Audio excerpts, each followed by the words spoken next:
You're watching News 25. Local coverage you can count on. News 25 is brought to you by J.K. Nelson Law, voted best of Pahrump for 4 years. Give them a call, 775-727-9900. News 25 is also brought to you by Gunny's Air Conditioning and Heating. New, service, and repair. Call Gunny's, 775-727-6800.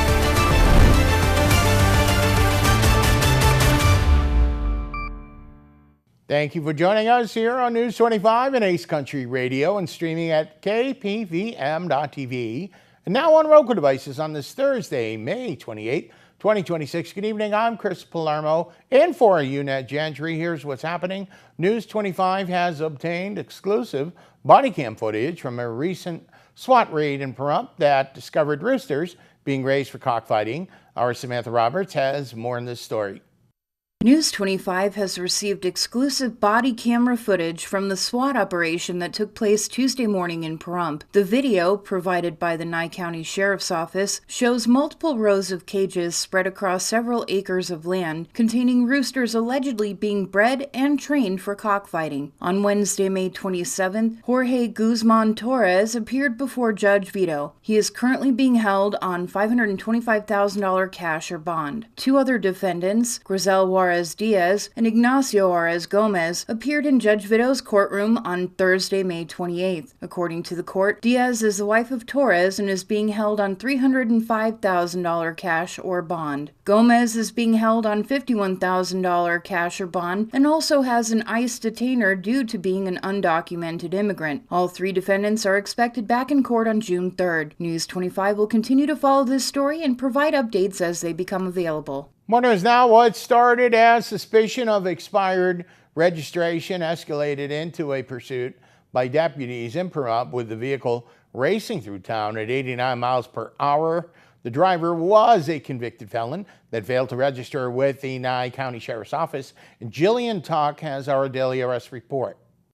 At approximately 3:41 p.m. on Wednesday, May 27th, deputies with the Nye County Sheriff's Office Traffic Division attempted to conduct a traffic stop near Barney Street and Charleston Park Avenue on a white Chrysler 300 displaying expired Washington registration. According to the arrest report, deputies also observed heavily tinted windows, tinted brake lights, and learned that the registered owner, identified as Michael James Aguilar, had a suspended or revoked driver's license. When deputies activated their emergency lights and sirens, the vehicle allegedly accelerated away, leading deputies on a pursuit through the west side of Pahrump. Deputies say the suspect reached speeds of nearly 89 miles per hour on residential streets and ran a stop sign, nearly colliding with another vehicle in the area. The pursuit eventually continued into the desert area near Murphy Street, where deputies used a pit maneuver to disable the vehicle. Deputies say Aguilar then fled on foot through nearby residential properties before being taken into custody after a short chase. Aguilar is now facing multiple charges, including reckless driving, disobeying a peace officer while endangering the public, resisting a public officer, driving with a revoked license, operating a vehicle with expired registration, possession of invalid or fraudulent driver's license, and failure to register as a convicted person within 48 hours of entering Nye County. A female passenger inside the vehicle was detained for questioning and later released without charges. Aguilar appeared in Pahrump Justice Court Thursday morning, where he still remains in custody with a $15,000 bail. News 25 will continue to follow the story and provide you with updates as they become available. Also in Pahrump, a two-vehicle crash on Basin Avenue earlier today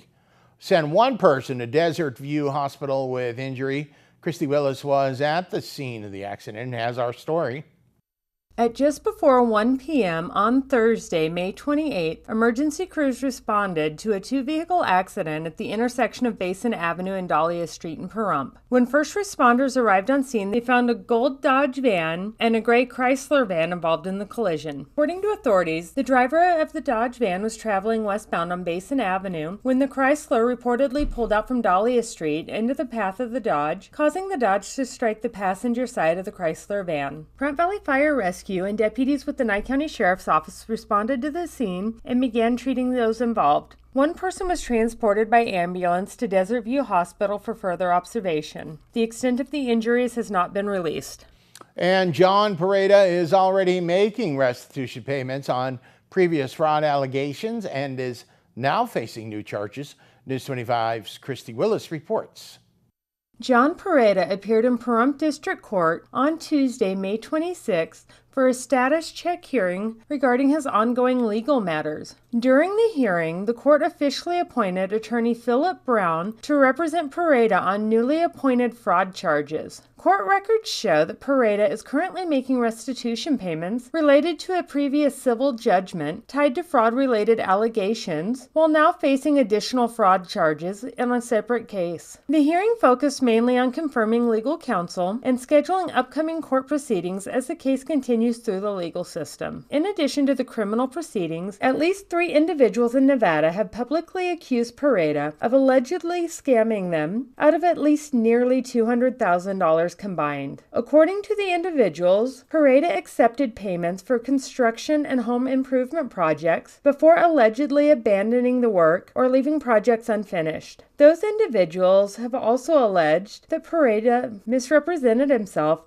as a licensed contractor. According to the Nevada State Contractors Board, Pahrump is not currently licensed as a contractor in the state of Nevada. Pahrump is scheduled to return to court on June 3rd at 9 a.m. for his arraignment on the new charges. News 25 will continue to follow this developing case and will provide updates as more information becomes available. And Diane Soprano is accused of attempted murder and was back in Judge Wonker's courtroom today. News 25 was there.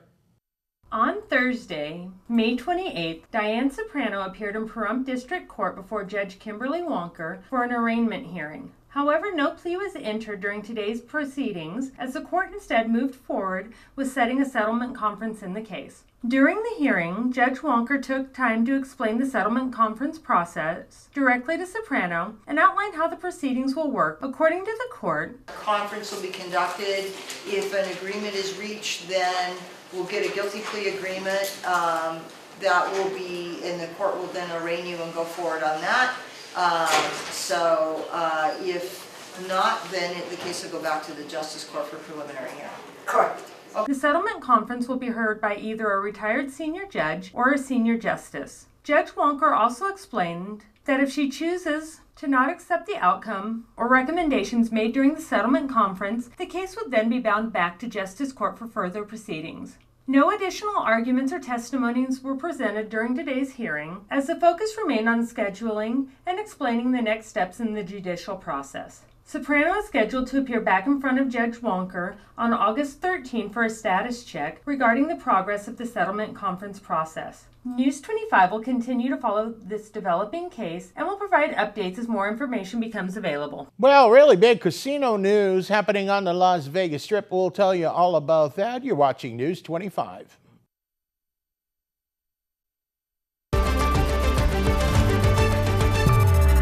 You're watching News 25. Local coverage you can count on.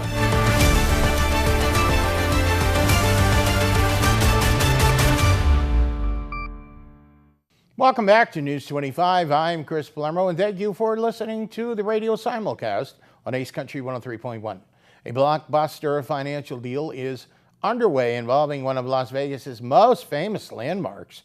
Caesars Entertainment is being acquired by Golden Nugget and Houston Rockets owner Tillman Fertitta. Caesars Palace in Las Vegas has been immortalized in countless films like The Hangover, hosted legendary performers the likes of the Rat Pack, and even recently served as the location of a Daredevil motorcycle jump. The property, which is part of Caesars Entertainment, has been sold for almost $6 billion to Tillman Fertitta. He is a billionaire real estate mogul that already owns Golden Nugget Casinos, Landry's Restaurants, and the Houston Rockets. Mr. Fertitta is also President Trump's ambassador to Italy. The agreement was announced on Thursday, and it entitles Caesars to look for better offers through July 11th. 69-year-old Tillman Fertitta will be paying $5.7 billion in cash and assume nearly $10 million of Caesars debt. This brings the total value of the deal to roughly $17.6 billion. Forbes reports that Caesars shareholders will get $31 a share in cash. That's a 49% premium over the stock's price on February 25th, which was the last trading day before talk of a merger leak. Also, according to Forbes, Tillman Fertitta's net worth is listed at $11 billion. Well, Mikey tells us that 3 Las Vegas locations have landed on Yelp's list of top 100 sports bars. He has that and more in sports.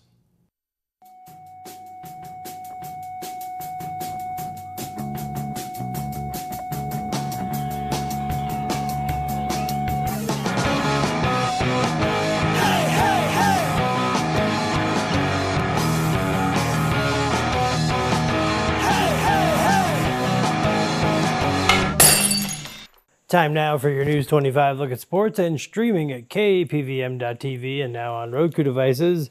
UNLV baseball coach Stan Stolt is retiring after 16 years with the Rebels program. Stolt spent years building the program, developing players, and probably arguing with umpires longer than some marriages last. At 64, he says it's time to step away and maybe finally enjoy a baseball game without needing antacids by the 7th inning. 3 Las Vegas locations have landed on Yelp's list of top 100 sports bars. Coming in at number 2 is McMullen's Irish Pub near Tropicana in Decatur. At number 16 is Hoff Brauhaus, where the beer steins are apparently heavy enough to count as arm day. And at number 30, Roadrunner Saloon, where locals gather to watch games and loudly explain to everyone exactly how the coach should have done it differently. The Las Vegas Aviators beat the Tacoma Rainiers Wednesday night to extend their winning streak to 3 games with a 4-2 victory. The Aviators are heating up faster than the asphalt in a Vegas parking lot. Rematch tonight at 7:05. And the Las Vegas Aces are taking on the Dallas Wings at College Park Center. That game is currently in progress. Meeting somewhere in Las Vegas,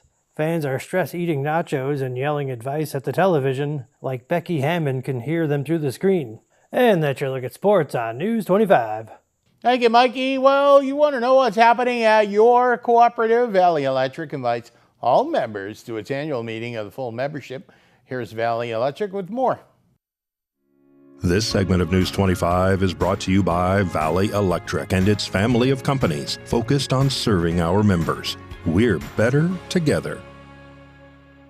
Valley Electric Association is proud to invite our full membership to the 2026 annual meeting on Friday, June 5th. This special evening will be held at the Valley Conference Center, located at 800 East Highway 372 in Pahrump. The doors open at 5:30 p.m., giving members plenty of time to arrive, enjoy a light dinner, compliments of Subway, visit friends and neighbors, and connect with Valley Electric staff and leadership before the meeting officially begins at 6:30. The annual meeting is an important tradition for our cooperative and an opportunity for members to stay informed, get involved, and help shape the future of Valley Electric. Throughout the evening, members will hear updates on the cooperative operations, financial reports, ongoing improvements, and future projects designed to better serve our growing communities. Leadership and board members will share information about the progress we've made together and the goals ahead for the coming year. Members will also have opportunities to participate in the meeting, hear community announcements, and take part in prize drawings during the event. At Valley Electric, our members are the heart of everything we do, and the annual meeting is our chance to come together, celebrate the cooperative spirit, and look ahead to the future. We encourage all members to attend and be part of this important evening. Again, that's Friday, June 5th at the Valley Conference Center, 800 East Highway 372 in Pahrump. The doors open at 5:30 p.m. and the meeting starts at 6:30. We look forward to seeing you there. Health report and a weekend weather report. Coming up, you're watching News 25.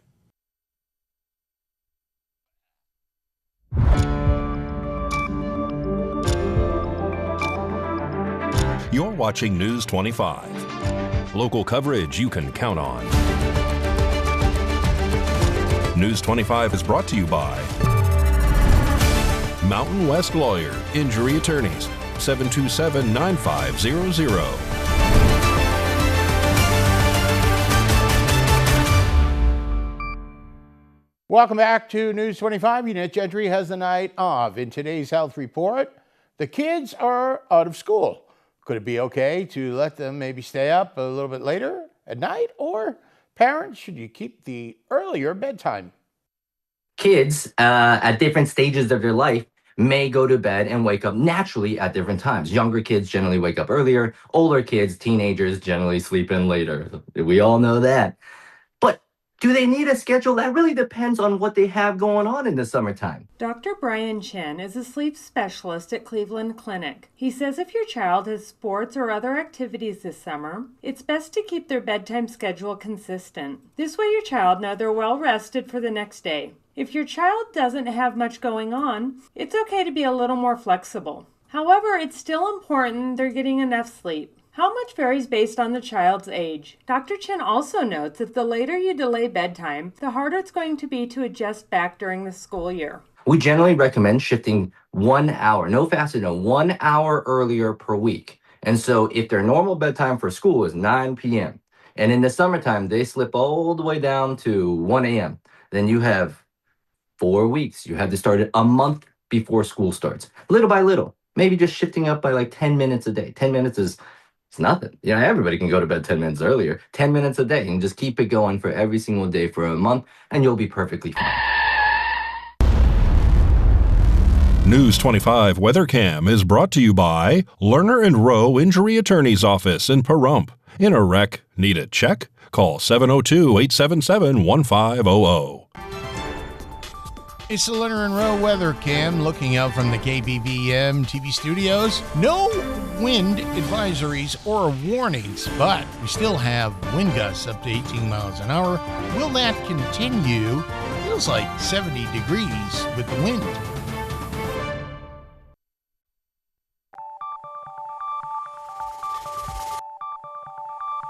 Weather is sponsored by the Nevada Dairy Farmers and the Dairy Council of Nevada, sharing the love of all things dairy.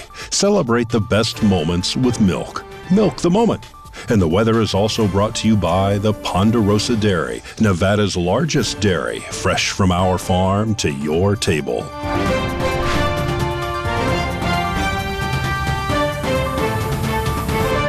Hello, Romy here with your weather forecast on this thriving Thursday. Let's take a look at our surrounding areas forecast.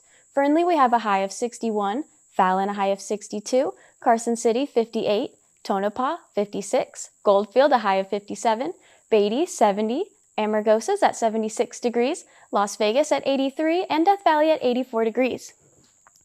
Currently here in Pahrump, it is 74 degrees outside. The high today was 76 degrees. Winds coming from the south at 13 miles per hour, humidity at 28%, and the sunrise was at 5:29 a.m. this morning. And tonight, the sunset will be at 7:53 p.m., humidity at 36%, winds coming from the south at 11 miles per hour, and the low will be 53 degrees.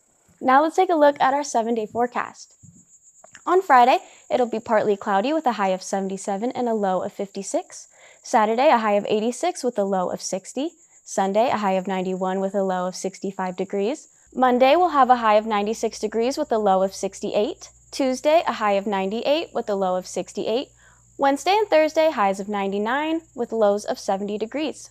And that was the weather. Now back to the desk. Here's Chris. Thank you, Romy. And we have this special announcement tomorrow. Friends, family, and members of the community will gather to honor and remember the life of Maria Guerrera, a beloved member of the KPVM family who touched the lives of so many throughout our community. Funeral services for Maria Guerrera will take place Friday, May 29th at 11 a.m. with a funeral mass at Our Lady of the Valley Church. Following the service, a celebration of life will be held at 1 p.m. in the banquet room at the Pahrump Nugget. Loved ones will gather to share memories, celebrate her life, and honor the impact she made on those around her. Maria was known as a beautiful soul whose kindness, warmth, and friendship left a lasting impression on everyone who knew her. Her loss is deeply felt throughout the community and here at KPVM. All who knew and loved Maria are invited to attend and pay their respects as the community comes together in loving memory. Maria Guerrera. Maria Guerrera, you were loved and you will be deeply missed. That'll just about do it for all of us here tonight. The staff, I'm Chris Palermo, and for Unette Gentry, make it a great night.